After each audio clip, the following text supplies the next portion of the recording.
معزز ناظرین، السلام علیکم ورحمۃ اللہ وبرکاتہ۔ ہم آپ کے سامنے حاضر ہیں چوتھی قسط کے ساتھ۔ آج کا ٹاپک ہے ام المومنین حضرت سیدتنا خدیجہ الکبریٰ رضی اللہ تعالی عنہا کی ذات مبارکہ۔ قبل اس کے کہ میں آپ کی ذات اور آپ کے فضل و کمال کا ذکر کروں، آئیے بہتر اور مناسب یہی سمجھتے ہیں کہ سیدنا علی کرم اللہ تعالی وجہہ الکریم سے ایک روایت ملتی ہے، اس روایت پر عمل کرتے ہیں۔ وہ فرماتے ہیں نبی اکرم رسول محتشم صلی اللہ تعالی علیہ وسلم نے ارشاد فرمایا، ما من دعاء الا وبینہ وبین السماء حجاب حتی یصلی علی محمد وعلی آل محمد فإن فعل ان خرق ذلك الحجاب ودخل الدعاء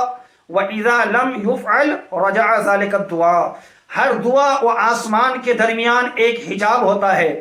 حتیٰ کہ مجھ پر اور میری آل پر درود پڑھا جائے۔ اگر ایسا کیا جائے تو وہ پردہ چاک ہو جاتا ہے، دعا آسمان میں داخل ہو جاتی ہے، اور اگر ایسا نہ کیا جائے یا نبی آل نبی پر درود نہ یعنی نبی اور آل نبی پر اگر درود نہ پڑھا جائے تو وہ دعا پلٹ کر آ جاتی ہے۔ آئیے تمام لوگ مل کر حضور اکرم صلی اللہ علیہ وسلم اور ان کی آل پاک پر درود و سلام کی ڈالی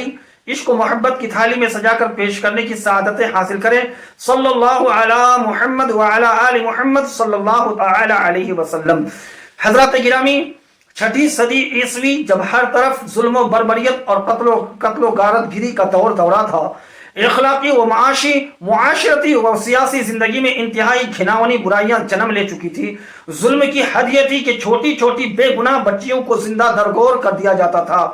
زنا کاری جیسے اخلاق سوز جرائم کا ایسے کھلے عام ارتکاب ہوتا تھا کہ گویا یہ گناہ ہی نہ ہو۔ ہر جہاں جانب شرک و کفر کی گھنگور گھٹائیں چھائی ہوئی تھی۔ جہالت و بیوقوفی کی انتہا یہ تھی کہ انسان اپنے خالق حقیقی کی عبادت سے منہ موڑ کر خود کے تراشیدہ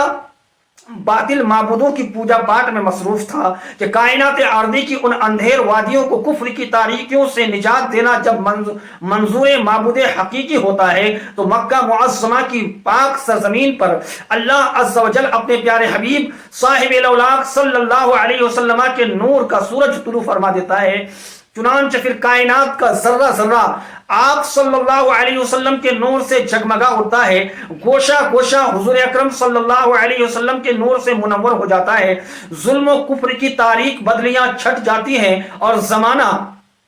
حضور اکرم صلی اللہ تعالی علیہ وسلم کے نور سے پرنور ہو جاتا، اور آپ صلی اللہ علیہ وسلم کی بھینی بھینی خوشبو سے زمانہ مہک اٹھتا ہے۔ سید عالم نور مجسم صلی اللہ تعالی علیہ وسلم خلق خدا کو صرف ایک معبود حقیقی کی عبادت کی طرف بلاتے ہیں جو سب کا خالق و مالک ہے، نہ اس کی کوئی اولاد ہے اور نہ وہ کسی کی اولاد، وہ سب کا پالنے والا ہے، سب اسی سے رزق پاتے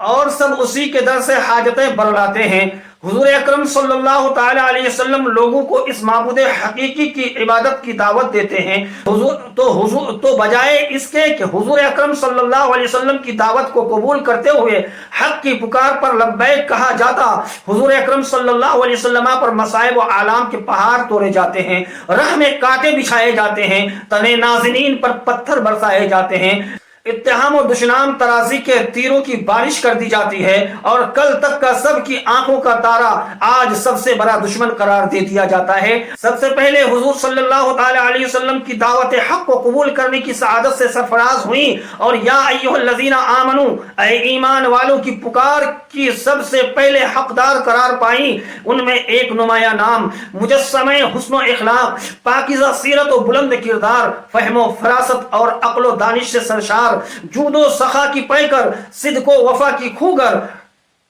اس عظیم القدر ذات ستوزہ صفات کا ہے جنہوں نے عورتوں میں سب سے پہلے اسلام قبول کرنے کا شرف حاصل کیا۔ حضور انور سرور کائنات صلی اللہ علیہ وسلم کی جوزیت سے جو سب سے پہلے مشرف ہوئی، اللہ رب العزت نے جنہیں جبریل امین علیہ الصلوۃ والتسلیم کی وساطت سے